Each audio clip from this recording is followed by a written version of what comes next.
Hello friend, मैं प्रभात रंजन आप सबों का स्वागत करता हूं आपके अपने यूट्यूब चैनल संजीवनी जीएस पे। हम लोग झारखंड का टॉपिक स्टार्ट किए हुए थे जिसमें हम लोग ज्योग्राफी और जनजाति दोनों को पढ़ रहे हैं। तो ज्योग्राफी से फर्स्ट क्लास हो चुका है, आप उसे देखिए, बिना लिखे, आपको बिना नोट्स बनाए बहुत अच्छे से कॉन्सेप्ट क्लियर होगा। जितना कुछ यहाँ पे बताया गया है आपको सारी की सारी चीज़ें आराम से समझ में आएगा, बहुत ही आसान भाषा में बताया जा रहा है। उसके बाद हम लोग जनजाति से भी फर्स्ट क्लास कर चुके हैं, तो आप उसे भी देख लीजिए। आज हम लोग संथाली के बारे में पढ़ेंगे, संथाल जनजाति के बारे में। तो चलिए स्टार्ट करते हैं। इससे पहले मैं बता दूं कि यदि आप हमारे क्लास को देख रहे हैं तो आप 10 मिनट बने रहिए, आपको खुद लगेगा कि आपके लिए ये कितना इम्पोर्टेंट है। और बिना लिखे आपको सारी की सारी चीज़ें समझ में आने वाली है, तो आप बने रहिए हमारे साथ। चलिए स्टार्ट करते हैं संथाल जनजाति के बारे में। तो संथाल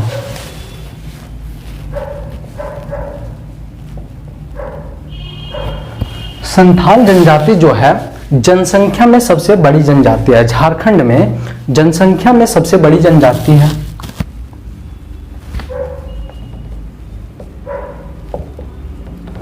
जनसंख्या में सबसे बड़ी है, ठीक है। जनसंख्या में सबसे बड़ी जनजाति है और ये किस समूह से आता है? तो प्रोटो ऑस्ट्रेलॉइड समूह से। प्रोटो ऑस्ट्रेलॉइड समूह से, ठीक है।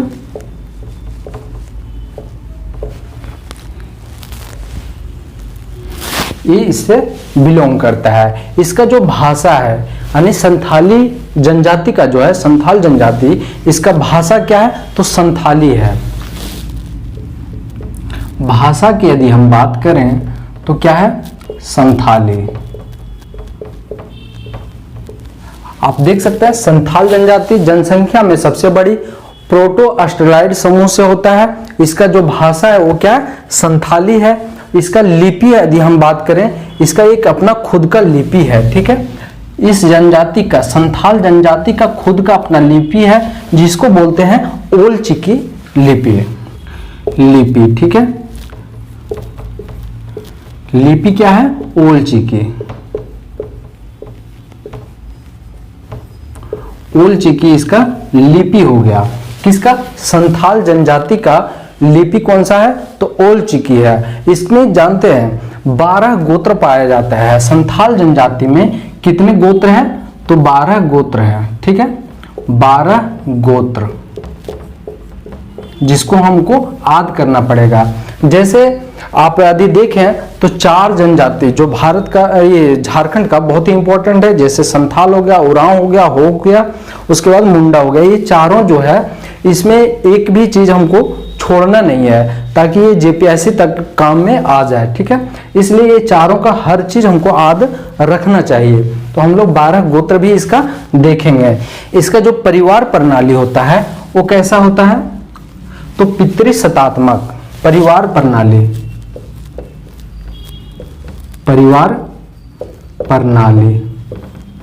कैसा होता है? तो पितृसत्तात्मक।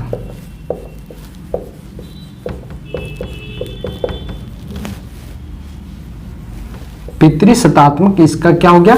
परिवार प्रणाली हो गया, ठीक है। हिंदू जाति में जैसे नातेदारी व्यवस्था होता है, ठीक उसी तरह से इसमें संथाल जनजाति में क्या होता है? नातेदारी व्यवस्था भी होता है। तो हम इसको भी लिख लेते हैं, नातेदारी व्यवस्था,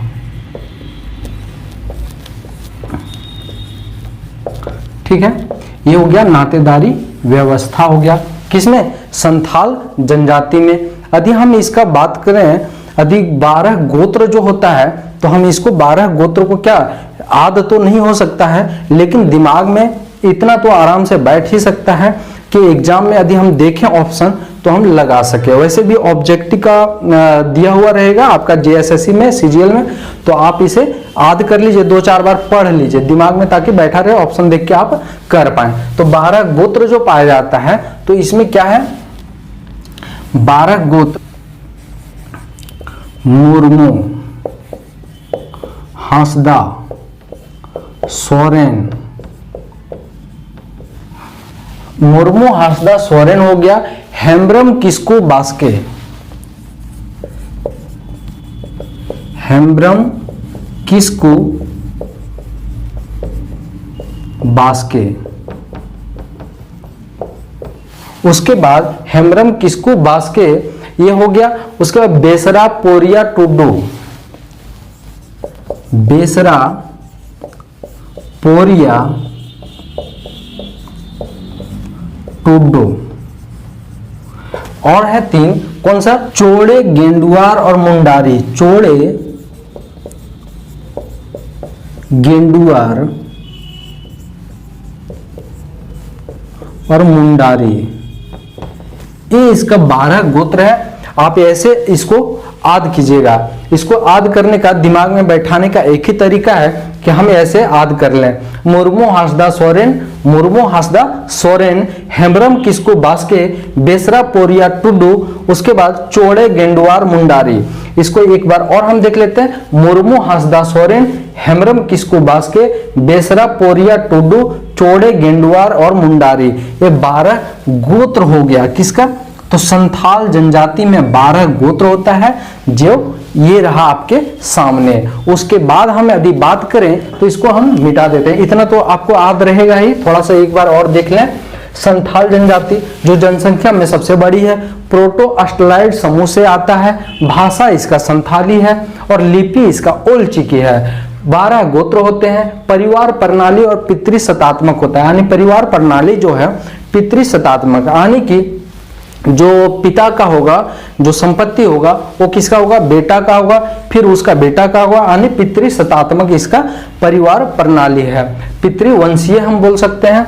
आपको जैसा ऑप्शन रहे वैसा कर सकते हैं। उसके बाद हम यदि देखते हैं, इसमें नातेदारी व्यवस्था होता है। हिंदुओं में जैसे नातेदारी व्यवस्था होता है, ठीक उसी तरह से संथाल जनजाति में नातेदारी व्यवस्था होता है। 12 गोत्र में मुर्मू, हांसदा सोरेन, हेम्ब्रम किस्कू बास्के, बेसरा पोरिया टुडू, चोड़े, गेंडुआर, मुंडारी। ये इसका 12 गोत्र हो गए। अब हम लोग देखेंगे मांझी थाना। मांझी थाना होता है, ठीक है। इस मांझी थाना, मांझी थाना, ठीक है, जो कहां पे होता है? गांव के बीच में। यानी कि ये गांव है तो बीच में क्या हो गया? मांझी थाना। क्लियर है? एक गांव हो गया और बीच में मांझी थाना है। ठीक, ये जो मांझी थाना है उसी में क्या होता है? मुखिया का घर होता है। बोले तो मांझी, जो गांव का मांझी होता है उसका घर होता है। तो हम लोग लिखेंगे मुखिया का घर, ठीक है। उसके बाद हम यदि देखें, ये तो मुखिया का घर हो गया इसी में। और यहाँ पे क्या करेगा? ये मुखिया जो है, मांझी जो है, यहीं पे पूजा पाठ करेगा, ठीक है। मांझी जो है वो क्या करेगा? पूजा पाठ,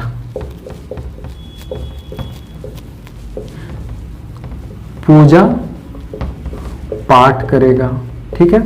ये जो मांझी है यहीं पे, कहां पे? मांझी थाना जो गांव के बीच में होता है, वहां पे क्या करेगा? पूजा पाठ करेगा।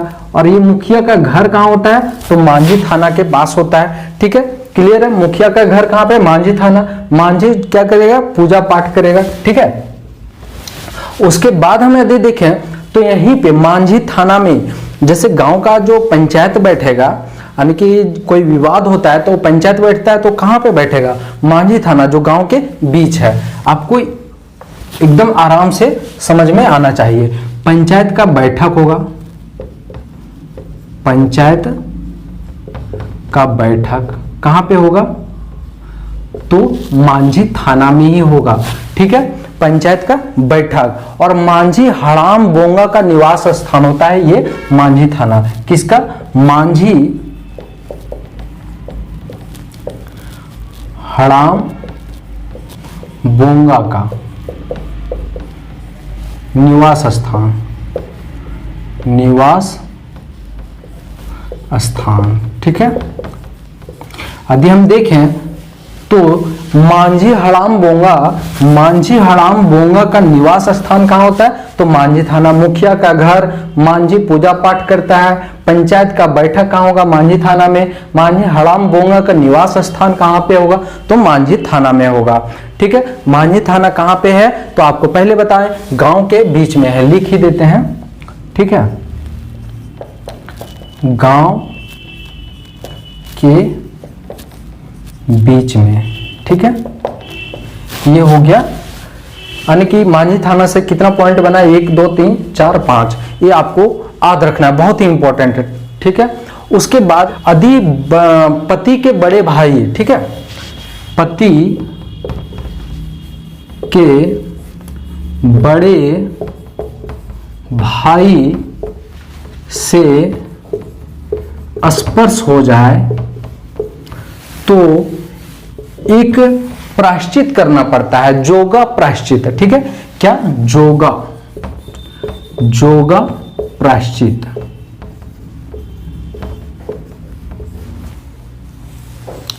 जोगा प्रायश्चित, इसका मतलब ये हुआ कि दो भाई हैं, छोटे भाई की पत्नी बड़े भाई से उसके टच यदि हो जाए, स्पर्श हो जाए, तो उसको क्या करने पड़ेगा? जोगा प्रायश्चित करना पड़ेगा उसके छोटे भाई की पत्नी को। ठीक है, तो ये चीज आप याद रखिएगा। उसके बाद हम लोग यदि देखें, जाहिर थाना एक होता है। क्या? जाहिर थाना। जाहिर थाना, जाहिर थाना ये होता है गांव से बाहर। कहां पे? गांव के बाहर। और गांव के बाहर कहां पे? तो सखुआ, सखुआ और महुआ, सखुआ और महुआ के, महुआ पेड़ के झुरमुट में।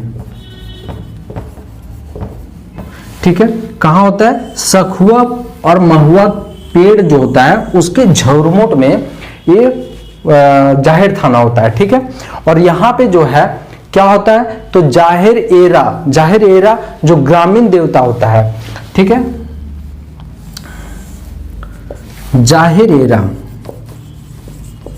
जाहिर एरा जो कौन होता है? तो ग्रामीण देवता होता है।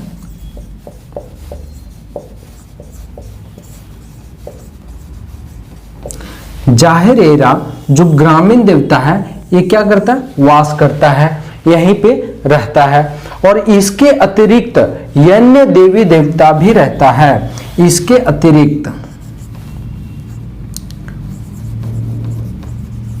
इसके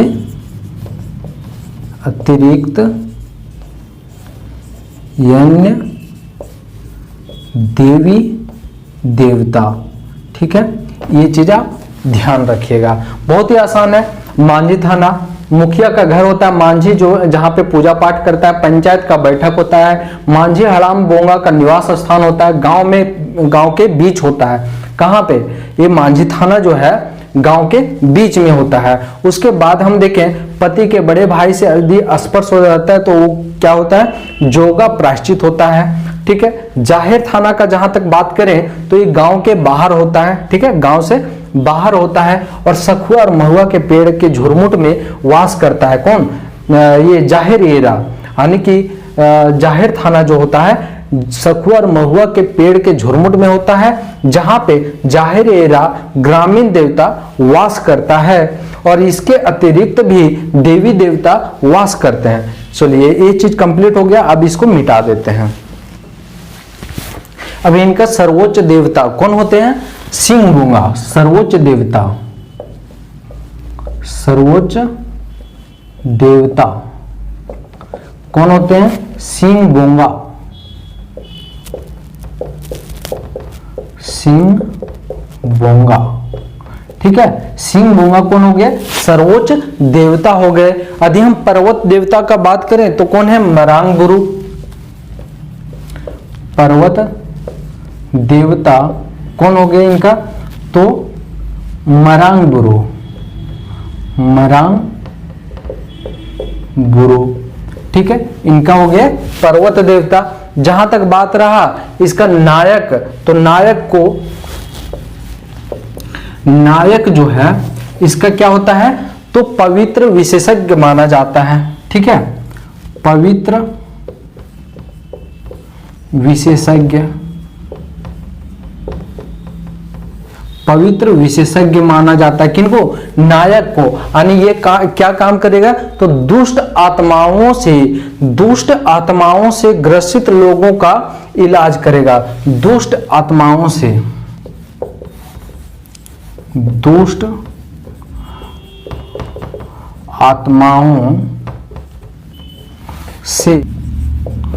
लोगों का इलाज। ठीक है, दुष्ट आत्माओं से लोगों का इलाज कौन करता है, नायक करता है। ये चीज आप ध्यान रखिएगा।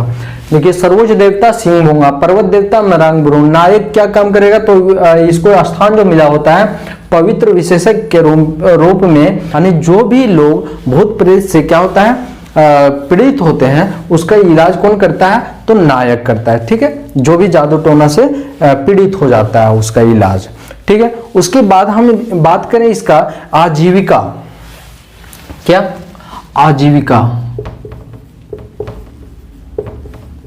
आजीविका का स्रोत किसका, संथाल जनजाति का जो है आजीविका का स्रोत क्या है, कृषि है। हम फर्स्ट क्लास में भी बताए हुए थे, इसका क्या है, कृषि जो है आजीविका का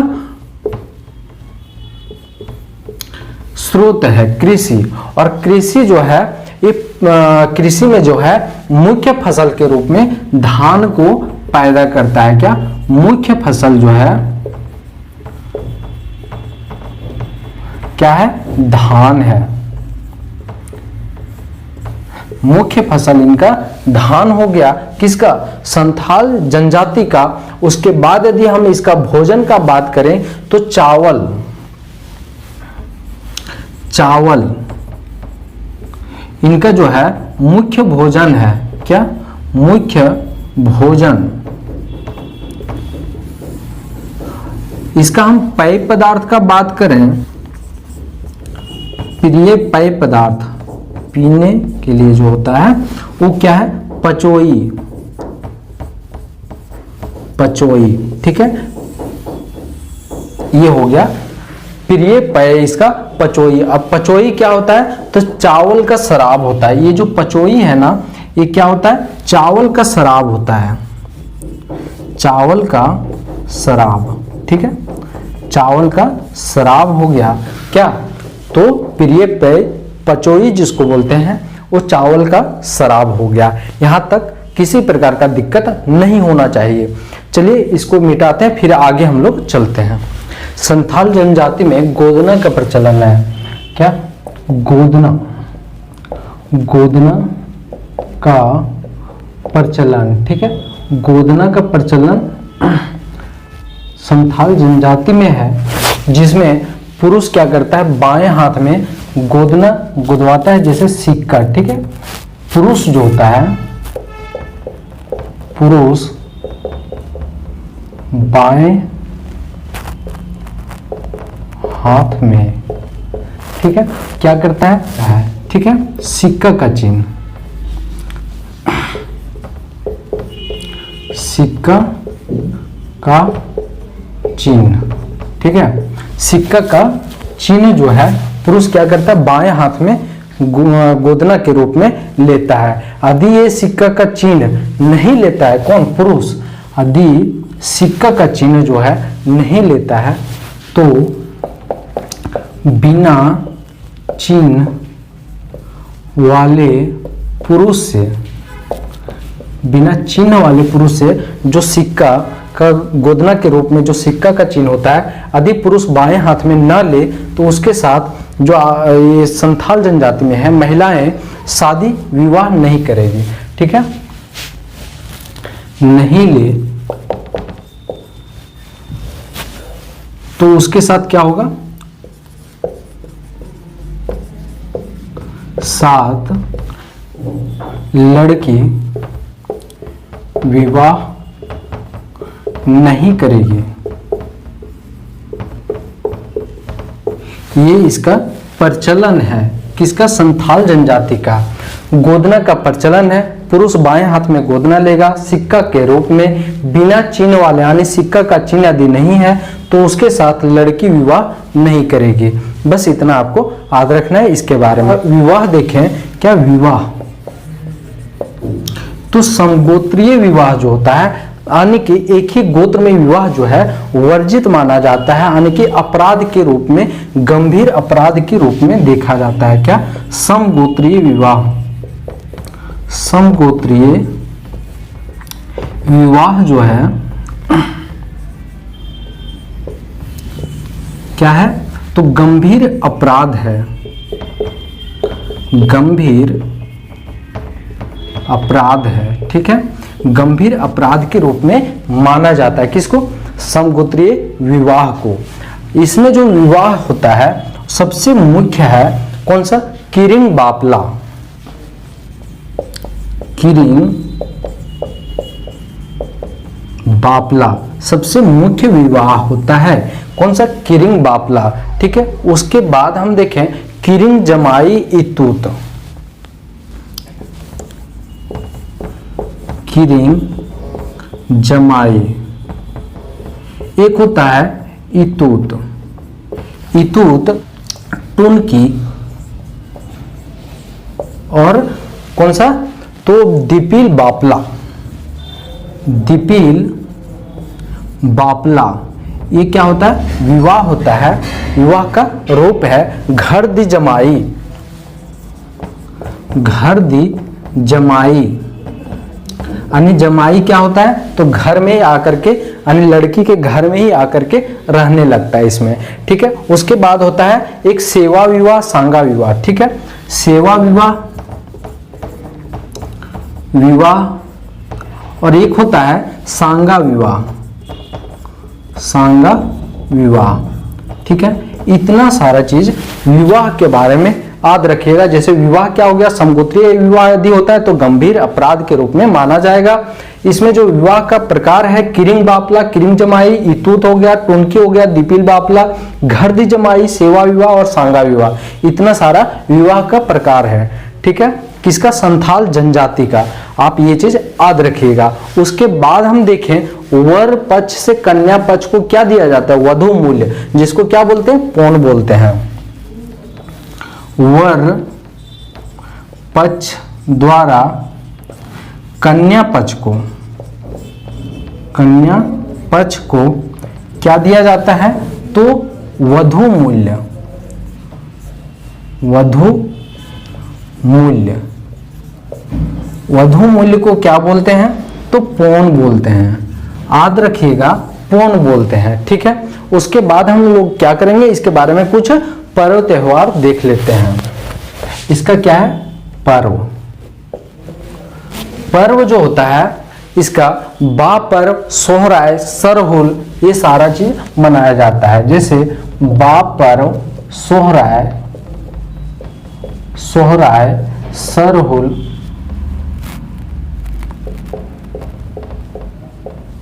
सरहुल, बा पर्व, सोहराय और सरहुल। सोहराय कब मनाया जाता है, तो पोष माह में। ठीक है, कब, पोष माह। सरहुल हो गया।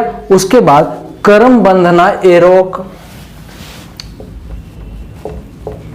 करम बंधना एरोक, ये सब पर्व है। ठीक है, हरि हार सीम। ठीक है, ये जो पर्व है ये कब मनाया जाता है, जब फसल न हो, जब फसल नहीं हो पाता है किसी कारण, तो फसल नहीं होने पे मनाया जाता है हरिहार सीम। ठीक है, उसके बाद यदि हम बात करें अधिकतर पर्व जो है वो किससे जुड़ा हुआ है, वो किससे संबंध रखता है, अधिकतर पर्व जो संथाल जनजाति में है वो किससे संबंधित है, तो कृषि से या तो फिर प्रकृति से है। ठीक है, किससे, कृषि या कृषि प्रकृति से। ठीक है, कृषि या प्रकृति से संबंधित है। ठीक है,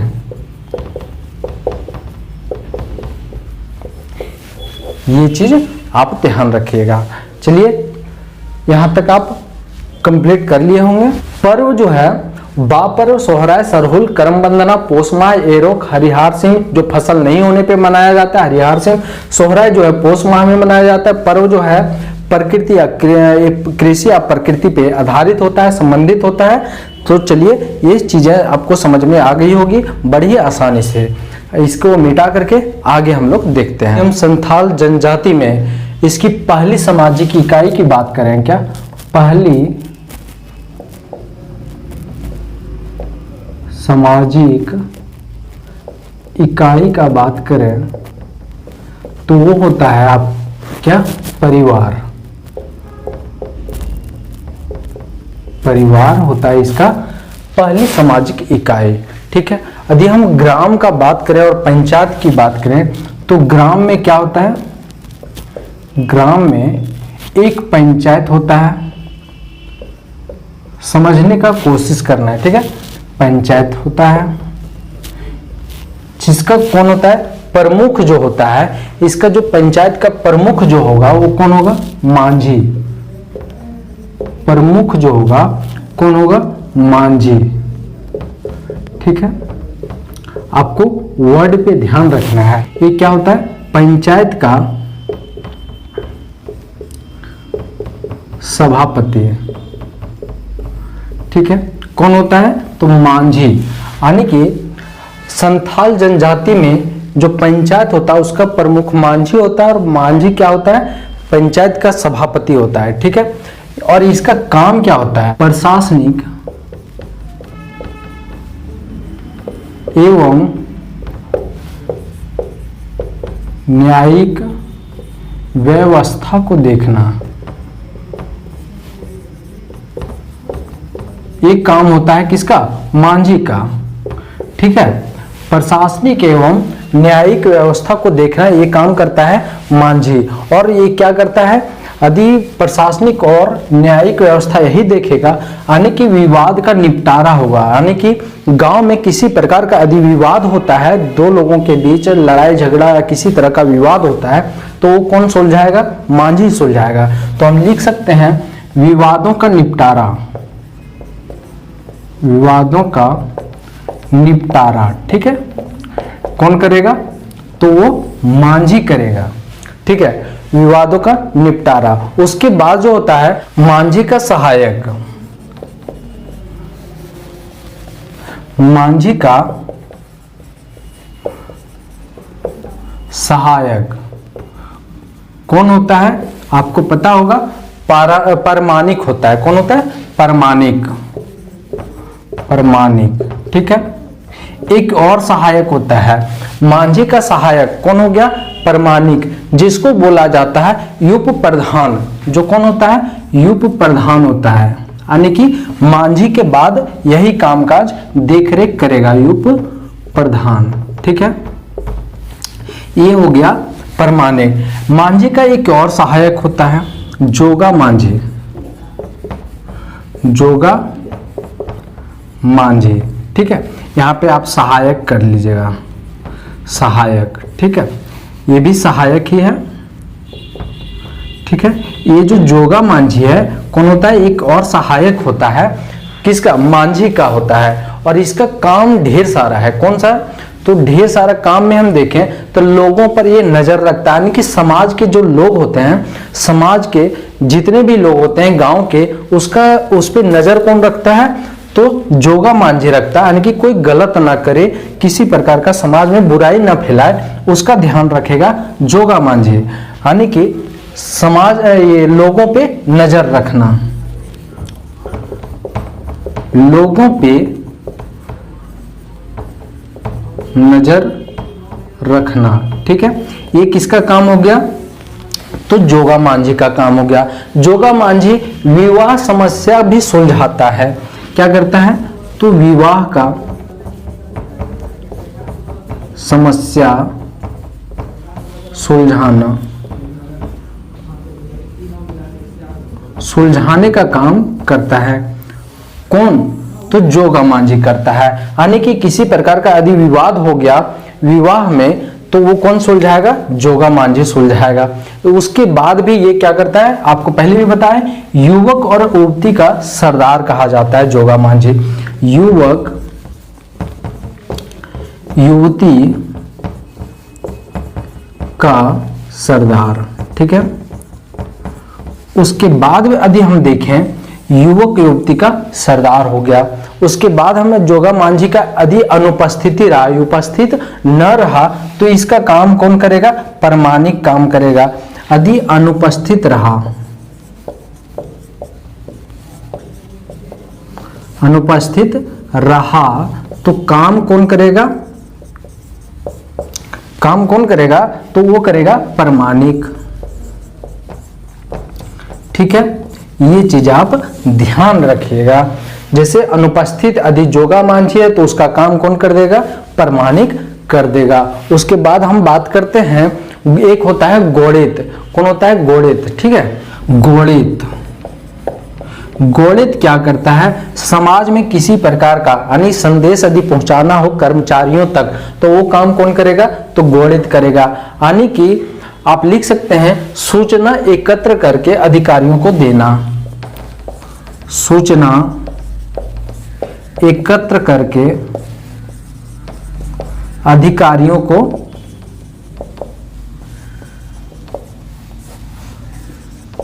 देना, ठीक है। ये काम कौन करता है? गोणित करता है, ठीक है। उसके बाद हम इसको थोड़ा सा मिटा लेते हैं, फिर हम लोग आगे चर्चा करेंगे। एक बार इसको देख ही लेते हैं, ठीक है। पहली सामाजिक इकाई हो गया परिवार। ग्राम में क्या होता है? पंचायत का व्यवस्था होता है, जिसका प्रमुख मांझी होता है। मांझी जो है पंचायत का सभापति होता है, जो प्रशासनिक एवं न्यायिक व्यवस्था को देखता है, विवादों का निपटारा भी करता है। यदि प्रशासनिक और न्यायिक व्यवस्था देखेगा तो विवादों का निपटारा भी वही करेगा। उसके बाद हम देखते हैं मांझी का सहायक कौन होता है? परमाणिक होता है। सहायक कौन होता है? परमाणिक होता है, जो क्या होता है? उप प्रधान होता है, ठीक है। उसके बाद एक और सहायक होता है जो होता है जोगा मांझी। और जोगा मांझी क्या करता है? लोगों पे नजर रखता है और ये विवाह समस्या को सुलझाता है। कौन? जोगा मांझी। और जोगा मांझी जो है युवक युवतियों का सरदार होता है। जोगा मांझी जो जब अनुपस्थित रहे, क्या उपस्थित न रहे, तो उसका काम करेगा परमाणिक। और घोड़ित जो होता है वो क्या करता है? सूचना को एकत्र करता है, समाज में, गांव में सूचना को एकत्र करके अधिकारियों को देता है, ठीक है, सूचना। अब इसको मिटाते हैं और आगे देखते हैं क्या? तो देश मांझी, देश मांझी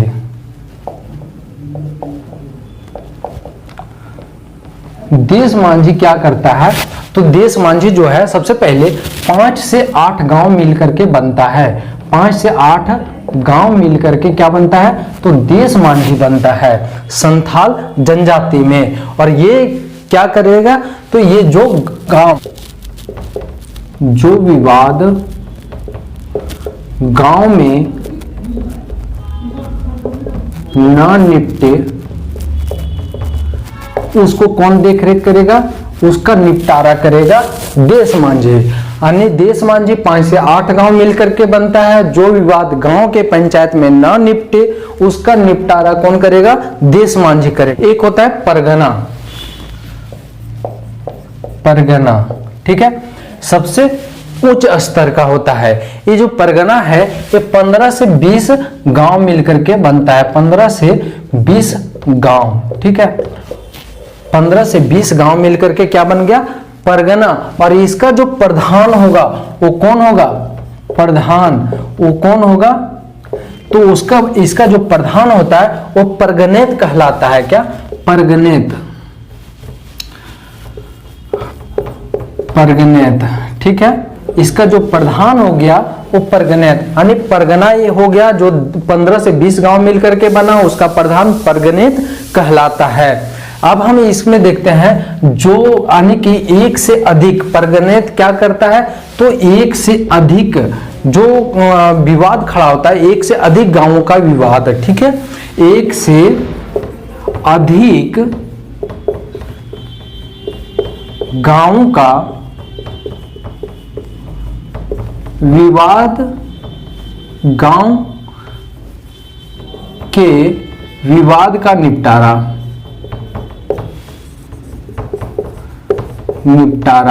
कौन करेगा? तो वो करेगा परगनेत, ठीक है, यानी परगना से होगा, ठीक है। उसके बाद हम देखें, ये जो परगना है सर्वोच्च प्रशासनिक एवं न्यायिक व्यवस्था होता है। सर्वोच्च प्रशासनिक एवं न्यायिक व्यवस्था होता है, ठीक है। कौन सा? तो परगना जो है सर्वोच्च प्रशासनिक एवं न्यायिक व्यवस्था होता है, ठीक है, जो क्या करता है, विवादों यानी जो विवाद देश मांझी में, जो विवाद देश मांझी में ना निपटे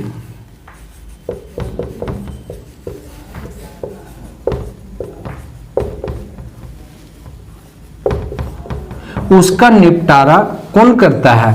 तो उसका निपटारा करता है परगनेत यानी परगना से होता है। जो विवाद का निपटारा देश मांझी में ना होता हो उसका निपटारा कौन करेगा? परगना से होगा यानी परगनेत करेगा, ठीक है। एक बार और देख लेते हैं। 15 से 20 गांव मिलकर के बनता है। इसका प्रधान जो होता है परगनेत होता है, एक से अधिक गांवों का विवादों का निपटारा करता है। परगना जो होता है सर्वोच्च और प्रशासनिक एवं न्यायिक व्यवस्था होता है, जो विवादों को निपटारा करता है। कहाँ पे? जो देश मांझी में निपटारा ना होता हो विवाद, उसका निपटारा करेगा कौन? परगना करेगा। चलिए ये बस इतना याद रखिएगा। उसके बाद हम देख लेते हैं कि दंड, यानी कि दंड का क्या व्यवस्था है संथाल जनजाति में। दंड जो है आर्थिक रूप से भी दिया जाता है, सामाजिक रूप से भी दिया जाता है और शारीरिक रूप से दिया जाता है। आर्थिक, सामाजिक और शारीरिक, ये तीनों रूप से दंड का व्यवस्था है। आप लिख लीजिए आर्थिक, सामाजिक और शारीरिक।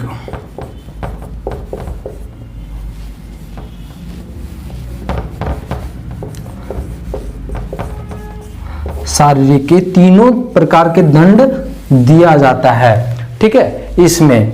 और सबसे कठोर जो दंड होता है इसका, कौन सा दंड होता है? तो बिटलाहा कहलाता है। उसमें क्या होता है? आपको समाज से बहिष्कार यानी कि निष्कासित कर दिया जाएगा, समाज से निष्कासित होता है। सबसे कठोर क्या होता है? तो बिटलाहा होता है। बिटलाहा जो क्या होता है? समाज से बहिष्कार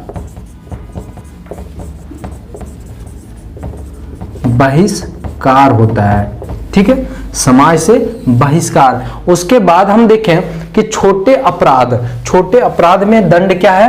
तो भोज भात करना पड़ता है, यानी कि उसको खिलाना पिलाना पड़ता है। जो अपराध करता है फिर उसको समाज में स्वीकार कर लिया जाता है। तो छोटे अपराध क्या हो गया? तो भोज भात करना पड़ेगा, भोज भात, ठीक है। ये चीजें याद रखिएगा। उसके बाद हम देखें भोज भात के अलावा क्या करता है? तो ये क्षमा याचना भी करना पड़ता है। क्षमा याचना, ठीक है, क्षमा याचना भी करना पड़ता है। यदि कोई मृत्यु का प्राप्त हो जाए, यानी कि मृत्यु हो जाए, तो क्या होगा? मृत्यु हो जाए तो उसके साथ उसके सामानों को भी दफना दिया जाता है। उसके साथ उसके सामान को भी दफना दिया जाता है।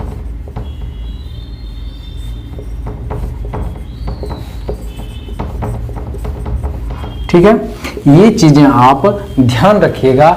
संथाल जनजाति में इतना इंपॉर्टेंट है, यदि आप इसको याद रखते हैं तो ये जेपीएससी जेएसएससी सभी के लिए ये काम में आ जाएगा। तो चलिए आशा करते हैं आपको अच्छे से चीजें समझ में आ गई हो, आ जाएगी। एक बार इसको और हम देख लेते हैं। जैसे देश मांझी है तो 5 से 8 गांव मिल करके बनता है, जो क्या करता है, गांव में जो विवाद होता है उसका निपटारा यदि ना हुआ हो तो वो कौन निपटाता है, देश माझी निपटाता है। एक हो गया परगना।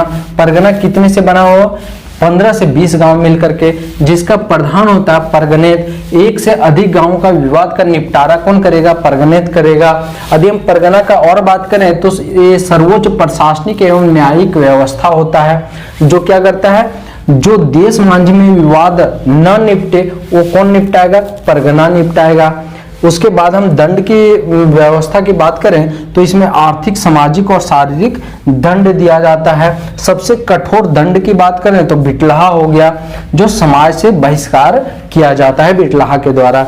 छोटे अपराध की बात करें तो भोज-भात किया जाता है और क्षमा याचना मांगना पड़ता है। चलिए, आशा करते हैं आपको सारी चीजें अच्छे से समझ में आ गई होगी। आप लाइक कीजिए, कमेंट कीजिए और सब्सक्राइब कर दीजिए। हो सके तो आप अपने फ्रेंड, अपने साथियों के साथ क्लास को शेयर कीजिए। चलिए, मिलते हैं नेक्स्ट क्लास में उरांव जनजाति को लेकर के।